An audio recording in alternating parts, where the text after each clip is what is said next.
severe thunderstorm warning for northeastern Cleveland County and south central Oklahoma, Lincoln County and central Oklahoma, southeastern Oklahoma County and central Oklahoma, Pottawatomie County and south central Oklahoma, until 5:45 p.m. Central Daylight Time.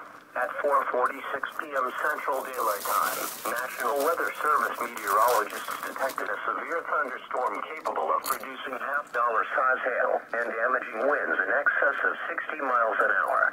This storm was located near Stellar, moving east at 25 miles an hour. Locations impacted include Shawnee, Stellar, Choctaw, Tecumseh, Hara, McLeod, Craig, Pink, Meeker, Earlsboro, Johnson, Sparks, Dale, Lake Thunderbird, Bethel Acres, Idelot, and Centerview. This includes Interstate 40 between mile markers 166 and 194. Move inside a sturdy building until the storm has passed.